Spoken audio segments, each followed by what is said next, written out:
Okay, what's up mga boss? So ngayong araw ay magpapalit tayo ng gear oil.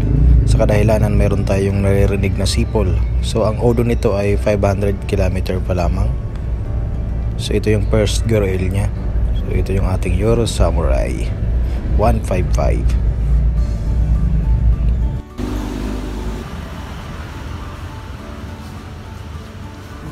Okay, so ngayon buksan na natin ang ating drain plug sa gear oil gamit ang 12mm na socket or pangbukas. Ayan. So pihitin na natin pa kaliwa. Ayan, dandahan lang. Okay, so dito na-confirm ko nga na napasukan nga ng tubig itong ating Samurai. Dahil kulay gatas yung katas nya. Ayan, may katas gatas. So ito ay nailusong natin sa bahan itong mga nagdaang araw dahil sa walang tigil na pag-ulan. At ito ay na-confirm nga natin na napasukan siya ng tubig. So marahil ito ay nagmula dun sa hose, dun sa ano nya, may hose kasi dyan na breather ata nya. Tapos yan kumalas po at yan siguro nagmula yung tubig. So naibalik naman natin na yun. At so yun ay patuluin lang natin ng mga 15 minutes at bugahan natin ng hangin.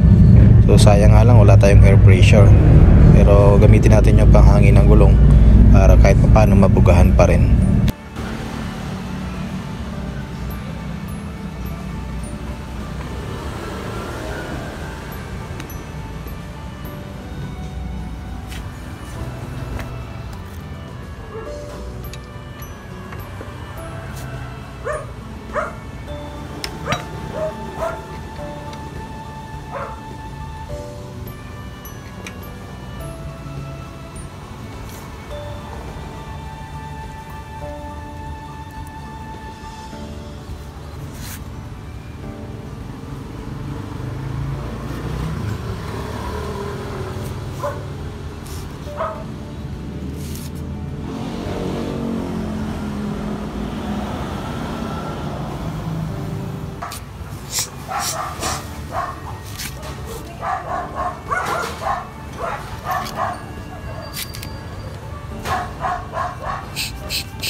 Okay, so ngayon gamit itong Castrol Scooter Gear Oil. So ito yung ipapalit natin na oil dito sa ating Samurai 155. So 80-90 ang viscosity nito. Hindi ko alam kung maganda to, pero ito yung nabili natin. So try natin. So 120 ml to. So ayun, lagay na natin.